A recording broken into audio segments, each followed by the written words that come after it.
Hello everyone, welcome to our channel. आज जो topic start होने वाला है वो होगा कोवेलेंट बॉन्ड। लास्ट क्लास में हम लोगों ने जाना था इलेक्ट्रोवैलेंट बॉन्ड के बारे में। केमिकल बॉन्डिंग शुरू हुआ था, इलेक्ट्रोवैलेंट बॉन्ड मैंने बताया था। अब जो हम लोग स्टार्ट करने वाले हैं वो होगा कोवेलेंट बॉन्ड। ठीक है, पिछले क्लास में मैंने आपको बताया था कि तीन तरह का बॉन्ड होता है। एक होता है इलेक्ट्रोवैलेंट बॉन्ड जिसको आयनिक बॉन्ड भी बोलते थे, दूसरा कोवेलेंट बॉन्ड और तीसरा कोऑर्डिनेट बॉन्ड। तो आज इन्हीं सब चीजों पर डिस्कशन होगा। और ये जो चैप्टर है वो केमिकल बॉन्डिंग भी बोल सकते हो, लेकिन ये मेटल और नॉन मेटल का एक पार्ट है जिसको हम लोग को जानना है। ओके, तो चलिए स्टार्ट करते हैं आज का टॉपिक। हम लोग जो डिस्कस करने वाले हैं वो डिस्कस करने वाले हैं कोवेलेंट बॉन्ड के बारे में। कोवेलेंट बॉन्ड होता क्या है? तो इसके पहले इलेक्ट्रोवैलेंट बॉन्ड में हम लोगों ने सीखा था कि अगर इलेक्ट्रॉन एक जगह से दूसरी जगह ट्रांसफर हो जाए, कंप्लीट ट्रांसफर कर जाए, तो उसको इलेक्ट्रोवैलेंट बॉन्ड बोलते हैं। लेकिन यहां पर ऐसा कुछ नहीं होगा। ये स्पेशल टाइप का बॉन्ड है जिसमें कि इलेक्ट्रॉन शेयर होता है। सही सुना आपने कि इलेक्ट्रॉन अगर शेयर होगा तो वो कोवेलेंट बॉन्ड होगा और equal number of electron share होगा। ऐसा नहीं है कि एक एलिमेंट अपना इलेक्ट्रॉन शेयर कर रहा है, दूसरा एलिमेंट अपना इलेक्ट्रॉन शेयर नहीं कर रहा, ऐसा नहीं है। या फिर ऐसा भी नहीं है कि एक एलिमेंट 3 इलेक्ट्रॉन शेयर कर रहा है और दूसरा एलिमेंट एक ही शेयर करेगा, ऐसा भी नहीं है। अगर कोई एलिमेंट दूसरे एलिमेंट से जुड़ता है तो वहां पर equal number of electron participate करेगा।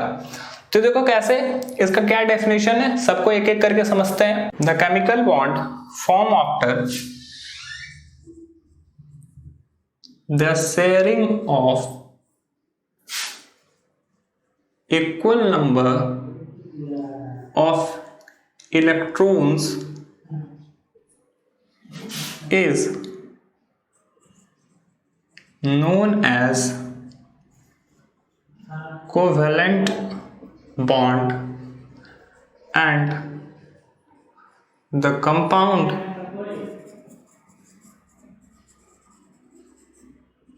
which are formed after। तो डेफिनेशन मैंने आपको लिख दिया है कि क्या है डेफिनेशन। तो डेफिनेशन में सिंपल सा चीज है, कोवेलेंट बॉन्ड किसको बोलते हैं?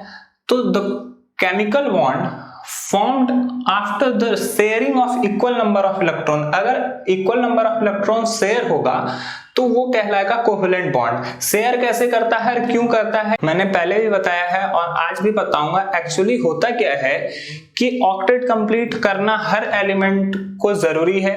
ये क्यों जरूरी है मैंने पहले के क्लासेस में बताया है। और ऑक्टेट कंप्लीट करने के लिए इसके पास दूसरा ऑप्शन एलिमेंट के पास होता है, इलेक्ट्रॉन का शेयर करना। सपोज करो, एक एग्जांपल के थ्रू समझते हैं। Cl2 एक मॉलिक्यूल्स बना, यहां पर भी जब भी कोई बॉन्ड बन रहा है केमिकल बॉन्डिंग तो मॉलिक्यूल्स बनता है। तो क्लोरीन ये भी एक मॉलिक्यूल है। तो वो मॉलिक्यूल कैसे बना? तो इसके पीछे क्लोरीन के पास चलते हैं। क्लोरीन का एटॉमिक नंबर 17 होता है, इसका इलेक्ट्रॉनिक कॉन्फ़िगरेशन 2, 8 एंड 7। और दूसरा क्लोरीन जो है यहाँ पर भी उसका भी एटॉमिक नंबर 17 और इलेक्ट्रॉनिक कॉन्फ़िगरेशन 2, 8, 7 है। तो दोनों के आउटर मोस्ट सेल में 7 इलेक्ट्रॉन है और दोनों को एक एक इलेक्ट्रॉन का नीड है। तो वो एक इलेक्ट्रॉन को नीड को कैसे फुलफिल करते हैं? तो ये आउटर मोस्ट सेल में इसके 7 इलेक्ट्रॉन है वो जो, और दूसरे क्लोरीन के भी आउटर मोस्ट सेल में 7 इलेक्ट्रॉन है।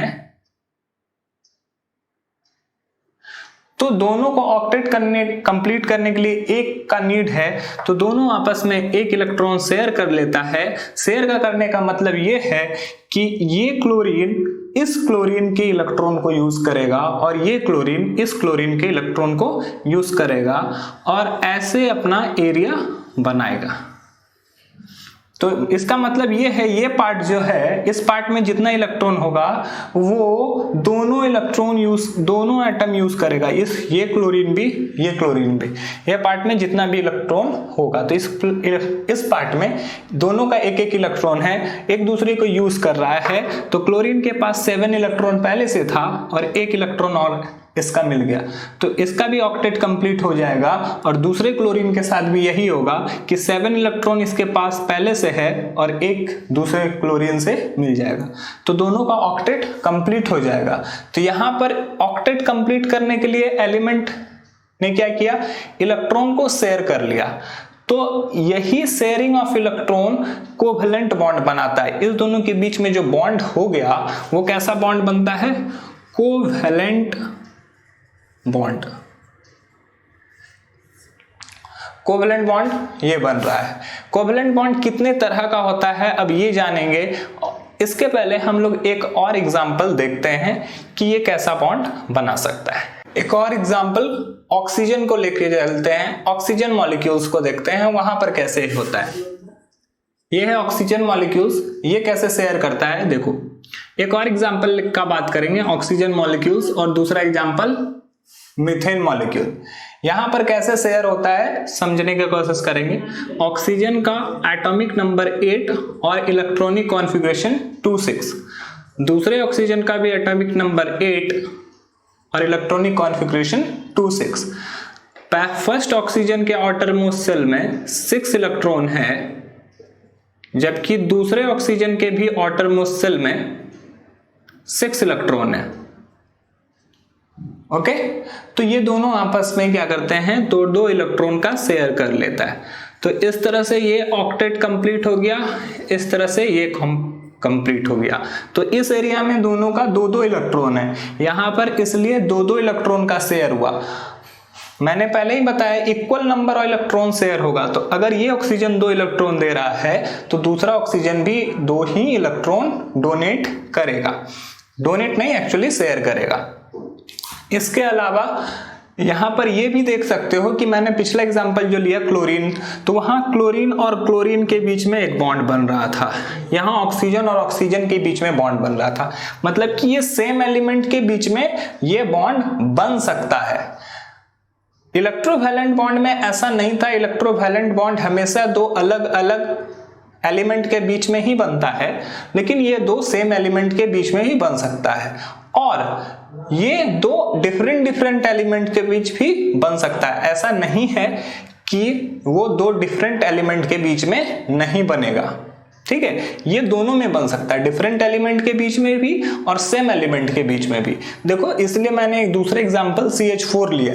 CH4 कैसे कंबाइन करता है, तो कार्बन का एटॉमिक नंबर होता है 6 और इलेक्ट्रॉनिक कॉन्फ़िगरेशन इसका हो जाएगा 2 and 4। ओके, और दूसरा हाइड्रोजन, 4 हाइड्रोजन है, चारों का नहीं लिखेंगे, एक का लिखेंगे। एक हाइड्रोजन एटॉमिक नंबर 1 और इलेक्ट्रॉनिक कॉन्फ़िगरेशन 2।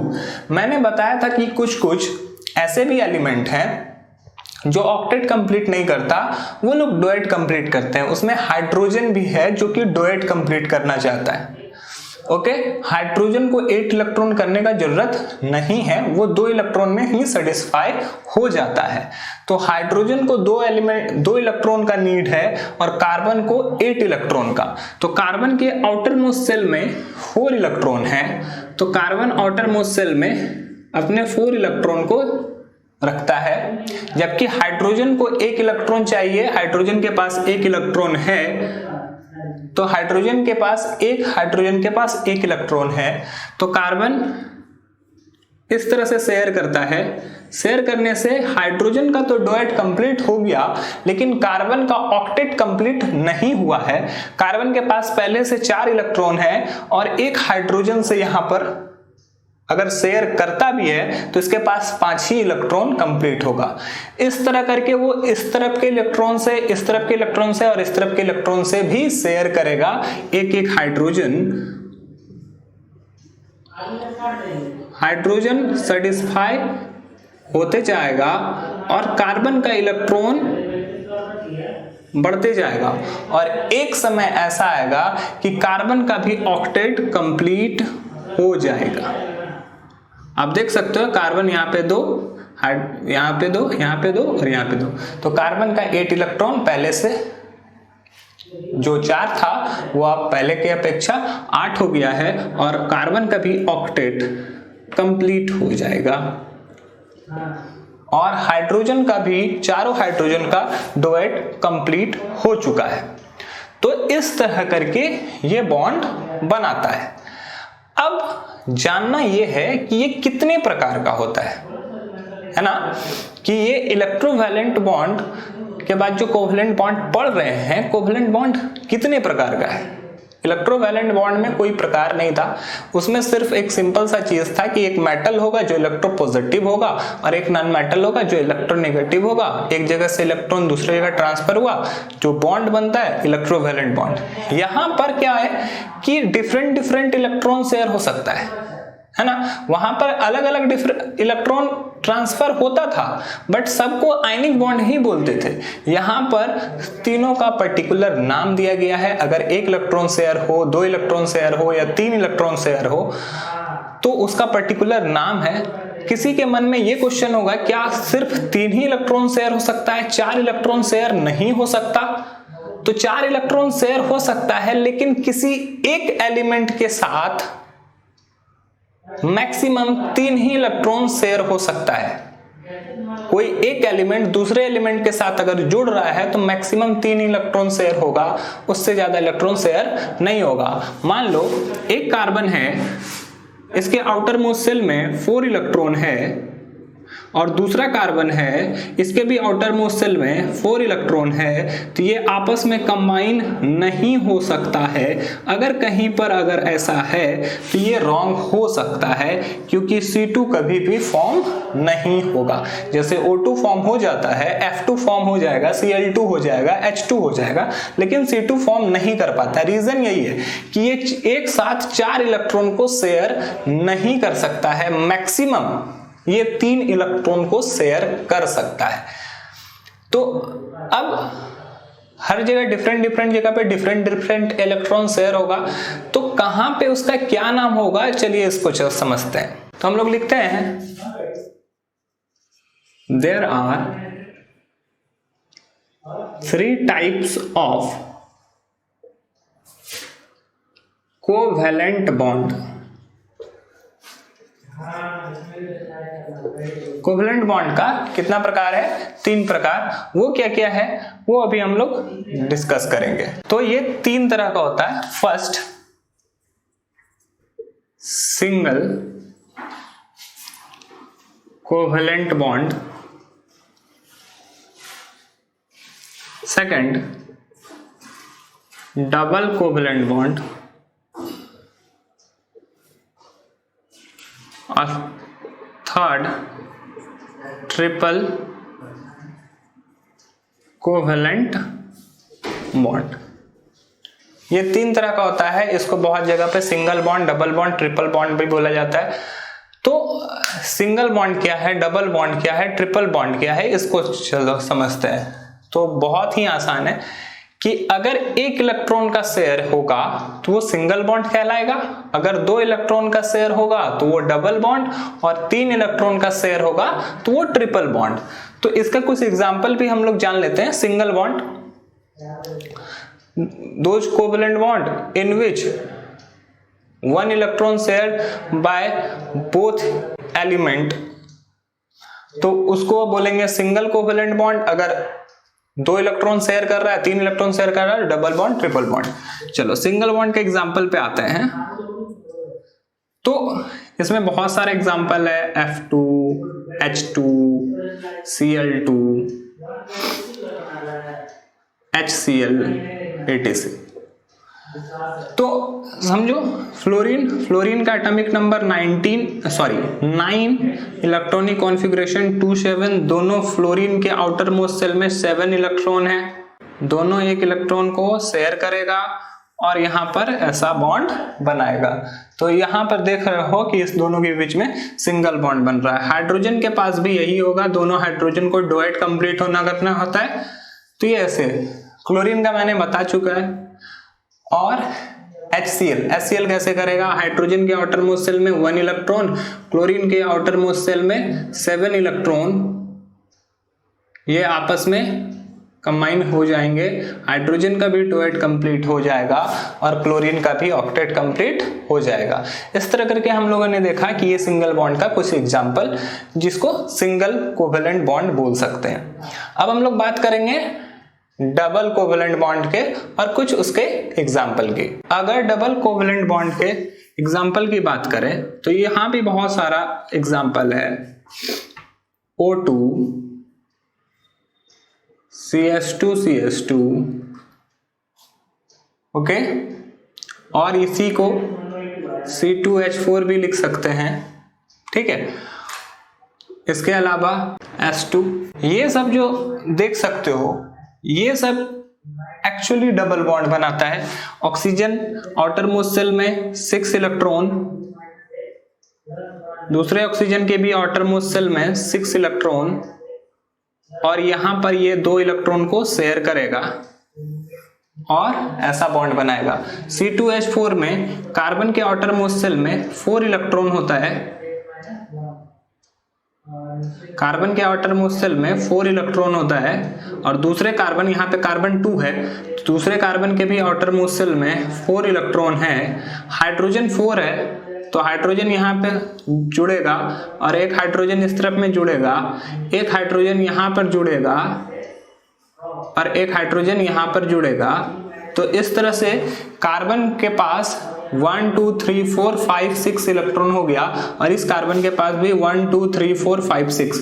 अभी भी दोनों को 2-2 का नीड है, तो यहाँ पर शेयरिंग होगा और इस तरह से कार्बन का ये बॉन्ड होगा और कार्बन का ये बॉन्ड होगा। इस तरह करके ऑक्टेट कंप्लीट होता है। S2 में वही है, आउटर मोस्ट शेल में 6 इलेक्ट्रॉन होगा और आपस में 2-2 इलेक्ट्रॉन शेयर करेंगे। तो ये है डबल बॉन्ड। अब चलिए बात करेंगे एग्जांपल की जो कि ट्रिपल बॉन्ड का होगा। चलो, ट्रिपल बॉन्ड का एग्जांपल में देख सकते हो N2 C2 H2, ये सब एग्जांपल है ट्रिपल बॉन्ड का। HCN, यहां पर ये सब ट्रिपल बॉन्ड का एग्जांपल है। देखो कैसे, नाइट्रोजन का एटॉमिक नंबर होता है 7, इलेक्ट्रॉनिक कॉन्फ़िगरेशन 2 5, तो नाइट्रोजन के आउटर मोस्ट शेल में 5 इलेक्ट्रॉन है, 1 2 3 4 5, और दूसरे नाइट्रोजन के भी आउटर मोस्ट शेल में 5 इलेक्ट्रॉन है। दोनों को ऑक्टेट कंप्लीट करना है और दोनों को 3 इलेक्ट्रॉन का नीड है, इसलिए दोनों 3-3 इलेक्ट्रॉन को शेयर करेगा और ट्रिपल बॉन्ड बनाएगा। यहाँ पे C2H2 कार्बन के आउटर मोस्ट शेल में 4 इलेक्ट्रॉन, दूसरे कार्बन के भी आउटर मोस्ट शेल में 4 इलेक्ट्रॉन, तो यहाँ पर हाइड्रोजन शेयर करेगा और इधर भी हाइड्रोजन शेयर करेगा, और यहाँ पे कार्बन अपने बीच में 3 इलेक्ट्रॉन का शेयर करेगा। तो ये कार्बन का इस तरफ में और इस कार्बन का इस तरफ में इलेक्ट्रॉन कंप्लीट होगा। तो ये हो जाएगा कार्बन का ऑक्टेट कंप्लीट, इस कार्बन का भी ऑक्टेट कंप्लीट और हाइड्रोजन का डुएट कंप्लीट। बात करते हैं HCN का, तो HCN में भी बॉन्ड बनेगा कार्बन के आउटर मोस्ट शेल में। ये कार्बन के आउटर मोस्ट शेल में 4 इलेक्ट्रॉन है और नाइट्रोजन के आउटर मोस्ट शेल में 5 इलेक्ट्रॉन है, हाइड्रोजन के आउटर मोस्ट शेल में 1 इलेक्ट्रॉन है। तो हाइड्रोजन अपना डुएट कंप्लीट कर लेता है, नाइट्रोजन अपना ऑक्टेट कंप्लीट करने के लिए कार्बन से 3 शेयर करेगा, तो नाइट्रोजन का ऑक्टेट कंप्लीट 2 4 6 प्लस 2 8, और कार्बन भी ऑक्टेट कंप्लीट कर लेता है ऐसे। तो इस तरह करके यहां भी ट्रिपल बॉन्ड बन रहा है। तो ये 3 तरह का ट्रिपल बॉन्ड होता है जिसको हम लोगों ने जाना, single bond, double bond and triple bond. अब हम लोग जो बात करेंगे वो 2 अलग अलग कैटेगरी का बात करेंगे। ये single bond, double bond, triple bond दोनों कैटेगरी में हो सकता है। 2 कैटेगरी क्या है, एक पोलर कोवेलेंट बॉन्ड होता है, एक नॉन पोलर कोवेलेंट बॉन्ड होता है। ये पोलर और नॉन पोलर क्या है, तो अगर हम लोग अभी थोड़ी देर पहले डिस्कस कर रहे थे कि सेम एलिमेंट के बीच में भी बॉन्ड बन सकता है और डिफरेंट एलिमेंट के बीच में भी ये बॉन्ड बन सकता है। तो उसी से रिलेटेड है polar covalent bond and non polar covalent bond. चलिए उसको डिस्कस करते हैं। अगर दो डिफरेंट एलिमेंट के बीच में कोई बॉन्ड बनता है तो उसको पोलर कोवेलेंट बॉन्ड बोलेंगे और ऐसे कंपाउंड को पोलर कोवेलेंट कंपाउंड बोलेंगे। जैसे एग्जांपल के तौर पे देख सकते हो, एग्जांपल ले लेते हैं H2 वाटर मॉलिक्यूल्स, ये पोलर कोवेलेंट बॉन्ड है। पोलर कोवेलेंट बॉन्ड यहां पर बन रहा है और ये मॉलिक्यूल पोलर कहलाता है। इसका रीजन क्या है कि हाइड्रोजन के आउटरमोस्ट शेल में 1, ऑक्सीजन के आउटरमोस्ट शेल में 6 इलेक्ट्रॉन है और दूसरे हाइड्रोजन के भी आउटरमोस्ट शेल में 1 इलेक्ट्रॉन है। तो हाइड्रोजन अपना डुएट कंप्लीट कर लेता है और ऑक्सीजन भी ऑक्टेट कंप्लीट कर लेता है। तो यहाँ पे ऑक्सीजन डिफरेंट एलिमेंट हाइड्रोजन से जुड़ रहा है, तो इसको पोलर कोवेलेंट बॉन्ड हो गया। पोलर कोवेलेंट बॉन्ड इसको कहलाएंगे और ये जो कंपाउंड है उसको पोलर कोवेलेंट कंपाउंड कहनी होगा, यानी कि वाटर जो है पोलर कोवेलेंट कंपाउंड है। अब बात जो होगा वो होगा नॉन पोलर कोवेलेंट कंपाउंड के बारे में कि नॉन पोलर कोवेलेंट कंपाउंड क्या है और ये किस स्थिति में बनता है। तो सिंपल सा, अगर यहां पर हम लोग देख रहे हैं कि ये डिफरेंट एलिमेंट के बीच में बना हुआ है तो non polar obviously same element के बीच में बनता होगा। तो चलो उसको डेफिनेशन के साथ हम लोग सीखते हैं कि नॉन पोलर कोवेलेंट बॉन्ड क्या है और नॉन पोलर कोवेलेंट कंपाउंड क्या है। यहाँ पे वाटर है पोलर कंपाउंड। तो अब हम लोग डिस्कस करेंगे कि नॉन पोलर कोवेलेंट बॉन्ड और नॉन पोलर कोवेलेंट कंपाउंड क्या है। तो डेफिनेशन देख सकते हैं कि when the electrons are share between two same atom is known as non polar covalent bond and the compound is known as non polar covalent compound. अगर same element हो, जैसे ऑक्सीजन के बीच में या ऑक्सीजन मॉलिक्यूल्स, यहाँ पे oxygen और oxygen के बीच में ही बॉन्ड बना हुआ है, या H2 या N2, अगर ऐसा सेम एलिमेंट के बीच में अगर बॉन्ड होगा तो वो नॉन पोलर कोवेलेंट बॉन्ड कहलाएगा। और नॉन पोलर कोवेलेंट बॉन्ड में होता क्या है कि एलिमेंट सेम होता है और इसके बीच का शेयर जो होता है, इससे इसके बीच का जो होता है डायपोल मोमेंट वो 0 होता है, इलेक्ट्रोनेगेटिविटी का डिफरेंस भी 0 हो जाता है। और ऑक्सीजन के आउटरमोस्ट शेल में 6 इलेक्ट्रॉन है और दूसरे ऑक्सीजन के भी आउटरमोस्ट शेल में 6 इलेक्ट्रॉन है, दोनों आपस में शेयर कर लेते हैं और ये ऑक्टेट कंप्लीट हो जाता है। जैसे क्लोरीन का भी देखो Cl2, तो क्लोरीन में आउटरमोस्ट शेल में 7 इलेक्ट्रॉन और ये ऑक्टेट कंप्लीट करने के लिए एक एक इलेक्ट्रॉन का शेयर कर लेते हैं और एक एक इलेक्ट्रॉन का शेयर करते ही दोनों के बीच में एक बॉन्ड हो जाता है। तो यहाँ पे सेम एलिमेंट है तो सेम एलिमेंट हो गया, तो नॉन पोलर कोवेलेंट बॉन्ड, ये नॉन पोलर कोवेलेंट बॉन्ड है।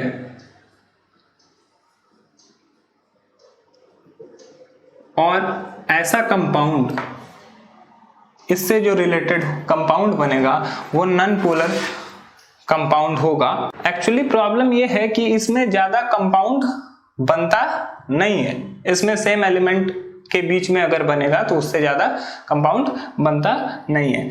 तो ये नॉन पोलर कोवेलेंट बॉन्ड है जिसको हम लोगों ने समझा।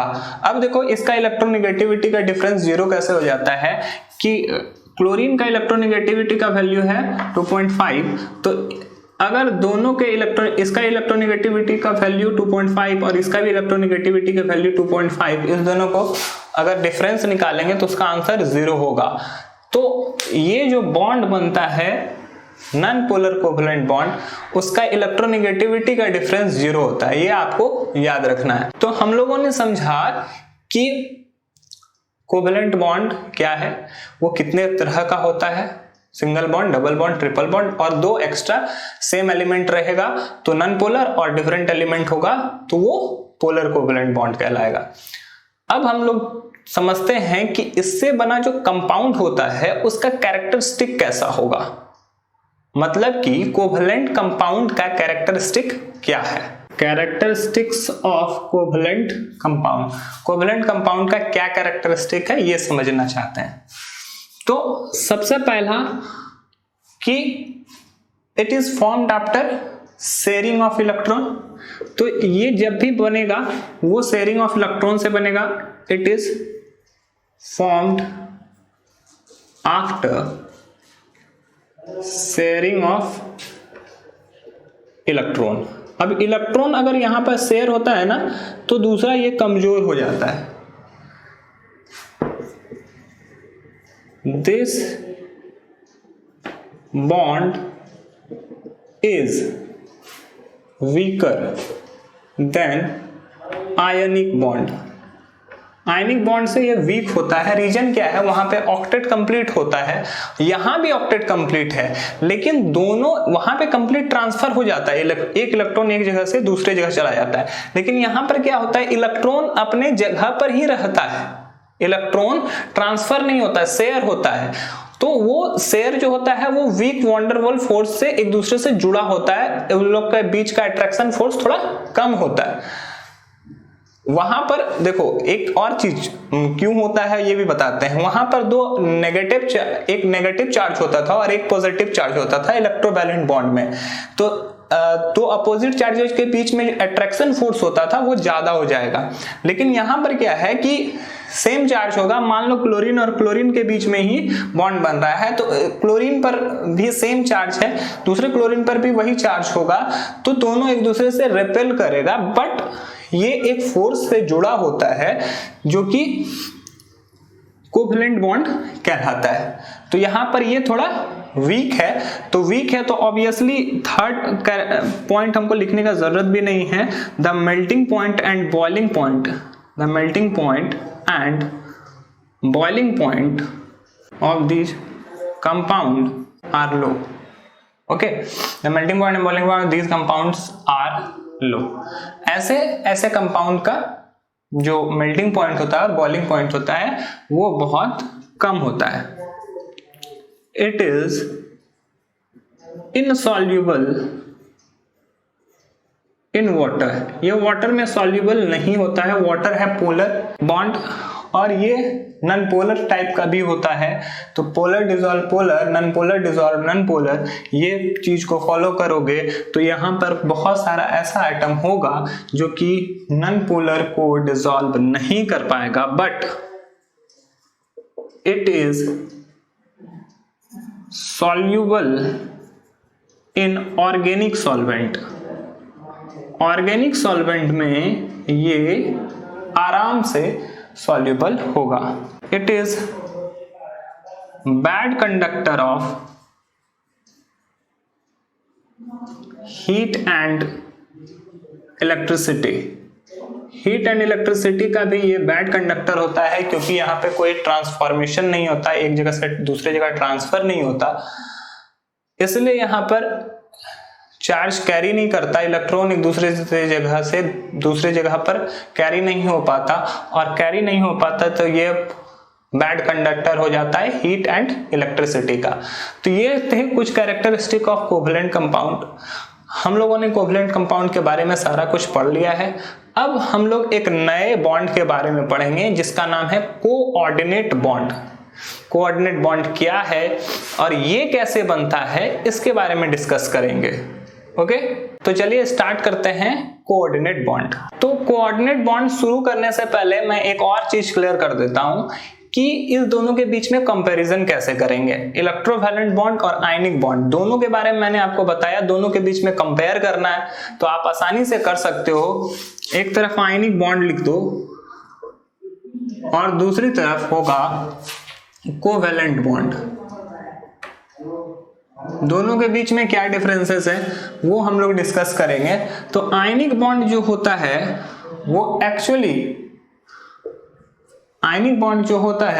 वो एक्चुअली कंप्लीट ट्रांसफर से होता है। Complete transfer of electron complete transfer होगा तभी ये बॉन्ड बन सकता है। और यहां पे after the sharing of electron के शेयरिंग से वो बॉन्ड बनता है। It is strong bond. और इट इज वीक बॉन्ड। ये स्ट्रॉन्ग बॉन्ड होता है और ये वीक बॉन्ड होता है। It is formed between metal and non metal. Metal और नॉन मेटल मतलब कि टू डिफरेंट एलिमेंट, ये दो डिफरेंट एलिमेंट के बीच में बनेगा, बट ये जो बनता है सेम एलिमेंट के बीच में बन सकता है। इट में be formed between same element और डिफरेंट एलिमेंट। ये सेम एलिमेंट में भी हो सकता है, या डिफरेंट एलिमेंट में भी हो सकता है, दोनों में से किसी कंडीशन में ये हो सकता है। तो ये आयनिक बॉन्ड और कोवेलेंट बॉन्ड में कुछ था जो कि दोनों में अलग होता है। यहां पर आयनिक बॉन्ड हमेशा आयन बनाता है, ये कोई आयन नहीं बनाएगा, तो ये आयनिक बॉन्ड कहलाएगा और दूसरा कोवेलेंट बॉन्ड कहलाता है। तो ये कंपैरिजन के बाद आप आसानी से इसके कंपाउंड के बीच में भी कंपैरिजन कर सकते हैं। कंपाउंड रहेगा तो कंपाउंड में भी सेम कि वो कंप्लीट ट्रांसफर से बनता है, एक शेयर से बनता है। जो आयनिक कंपाउंड होगा वो स्ट्रॉन्ग होगा, जो कोवेलेंट कंपाउंड होगा वो वीक होगा। ये जो आयनिक बॉन्ड बनेगा वो आयन से बनेगा और इसमें आयन रहना कोई जरूरी नहीं है। आयनिक बॉन्ड जो होता है उसका melting point boiling point high होता है क्योंकि ये स्ट्रांग है, और इसका मेल्टिंग पॉइंट बॉइलिंग पॉइंट लो होता है। जबकि आयनिक बॉन्ड वाटर में सॉल्युबल होता है और ये वाटर में इनसॉल्युबल होता है। ये ऑर्गेनिक सॉल्वेंट में इनसॉल्युबल है तो ये ऑर्गेनिक सॉल्वेंट में इनसॉल्युबल है। ये good conductor of heat and electricity है तो ये bad conductor of heat and electricity है। तो ऐसे ढेरों सारे एग्जाम्पल मैंने आपको पहले ही बता दिया है, आप उस चीज को ध्यान से सुनोगे तो आपको समझ में आ जाएगा।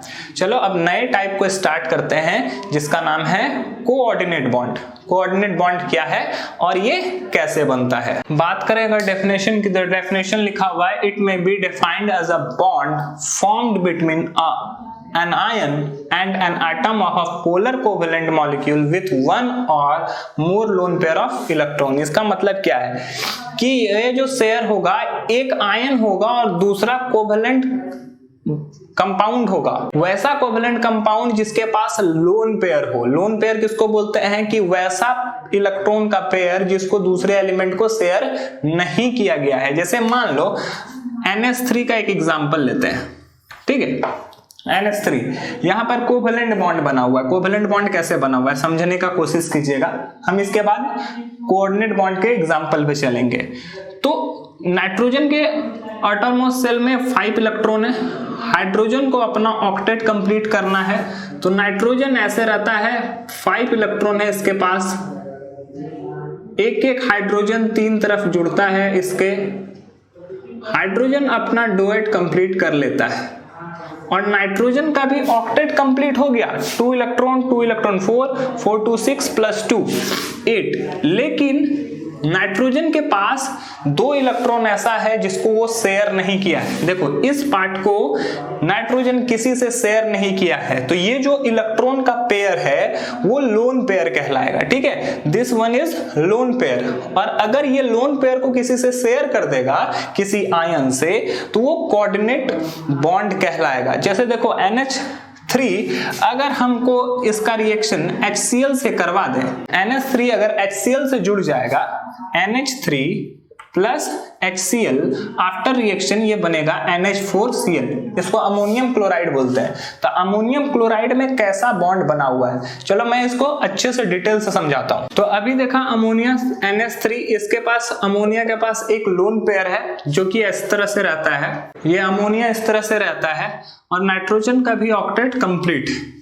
यहां पर इसके पास लोन पेयर है। जब HCl इसके पास आता है तो यहां पर HCl किस फॉर्म में रहता है वो अब समझने की कोशिश करेंगे। हाइड्रोजन इलेक्ट्रोपॉजिटिव भी एलिमेंट है, तो ये क्या करता है, अपना एक इलेक्ट्रॉन डोनेट कर देता है। और क्लोरीन के आउटर मोस्ट शेल में 7 इलेक्ट्रॉन है, इसको ऑक्टेट कंप्लीट करने के लिए एक इलेक्ट्रॉन का नीड था, तो ये इलेक्ट्रॉन एक्सेप्ट कर लेता है। तो क्लोरीन का ऑक्टेट कंप्लीट हो गया, ठीक है। जैसे ही ये इलेक्ट्रॉन उठ के यहाँ आया, क्लोरीन कंप्लीट हो गया, हाइड्रोजन इलेक्ट्रॉन निकालने से हाइड्रोजन पर H+ आयन हो गया।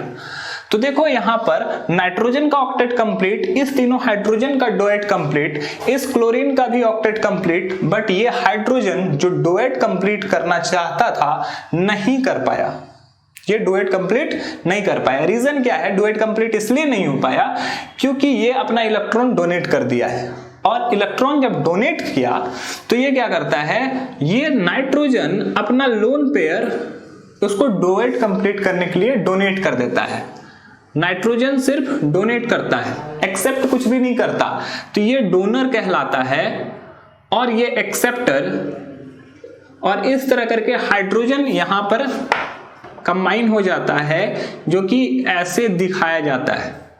तो ये जो बॉन्ड बना हुआ है इसी को बोलते हैं NH4Cl, और यहां पर नाइट्रोजन और हाइड्रोजन के बीच में जो शेयर हो रहा है इलेक्ट्रॉन, वो इलेक्ट्रॉन को बोलेंगे कोऑर्डिनेट बॉन्ड।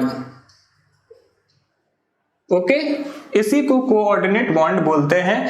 इसका बहुत सारा एग्जांपल है, जैसे O3 में भी कोऑर्डिनेट बॉन्ड बना हुआ है, और भी कुछ एग्जांपल हैं। चलो O3 को मैं पहले समझा दूं, उसके बाद मैं आगे डिस्कस करूंगा। तो ऑक्सीजन आउटर मोस्ट शेल में 6 इलेक्ट्रॉन होता है, दूसरे ऑक्सीजन के भी आउटर मोस्ट शेल में 6 इलेक्ट्रॉन है, और तीसरे ऑक्सीजन के भी आउटर मोस्ट शेल में 6 इलेक्ट्रॉन है। यहां से ये शेयर कर लिया तो इसका ऑक्टेट कंप्लीट है और इसका भी ऑक्टेट कंप्लीट है, इस ऑक्सीजन का भी ऑक्टेट कंप्लीट है और इस ऑक्सीजन का भी ऑक्टेट कंप्लीट है, लेकिन ये ऑक्सीजन बेचारा बच जाता है। तो इसको क्या करता है, एक ऑक्सीजन, दोनों में से कोई एक ऑक्सीजन क्या करेगा, अपना इलेक्ट्रॉन थोड़ा सा आगे करके इसको शेयर कर देगा, तो यहां पर इसका भी ऑक्टेट कंप्लीट हो जाएगा। 2 इलेक्ट्रॉन यहां से और 6 इलेक्ट्रॉन पहले से इसको कंप्लीट था। ये 2 इलेक्ट्रॉन जो दिया है, इसका ये मतलब नहीं है कि ऑक्सीजन उसको यूज नहीं करेगा, ऑक्सीजन अपने इस दोनों इलेक्ट्रॉन को भी यूज करेगा, और बाकी जो उसका पहले से शेयर जहां से किया हुआ है वहां पर भी यूज करेगा। ऐसा नहीं कि कंप्लीट इसी को दे दिया या कंप्लीट ट्रांसफर हो गया, कंप्लीट ट्रांसफर नहीं होता है यहाँ पे पार्शियली ट्रांसफर होता है। ये जो शेयर कर रहा है, ये ऑक्सीजन सिर्फ एक्सेप्ट कर रहा है, ये डोनेट कर रहा है, लेकिन यूज दोनों कर रहा है, इलेक्ट्रॉन को यूज दोनों एटम कर रहे हैं। तो इसको ऐसे दिखाया जाएगा। तो ये है O3, तो यहां भी आपको यहां पर कोऑर्डिनेट बॉन्ड दिख रहा है। तो ये है कोऑर्डिनेट बॉन्ड। तो हम लोगों ने 3 बॉन्ड के बारे में पढ़ लिया, पहला इलेक्ट्रोवैलेंट बॉन्ड, दूसरा कोवैलेंट बॉन्ड और तीसरा कोऑर्डिनेट बॉन्ड। इसमें कोऑर्डिनेट बॉन्ड में 80% तक कोवैलेंट नेचर रहता है और 20% तक आयनिक नेचर रहता है। तो मतलब ये है कि आयनिक बॉन्ड और कोवैलेंट बॉन्ड का मिक्सचर बोल सकते हो कोऑर्डिनेट बॉन्ड को। इसका इलेक्ट्रोनेगेटिविटी का difference of electro negativity is almost 1। ज्यादातर केस में इसका इलेक्ट्रोनेगेटिविटी का डिफरेंस 1 के आसपास रहता है। तो ये है कोऑर्डिनेट बॉन्ड। आज के क्लास में इतना ही। That's all, thank you.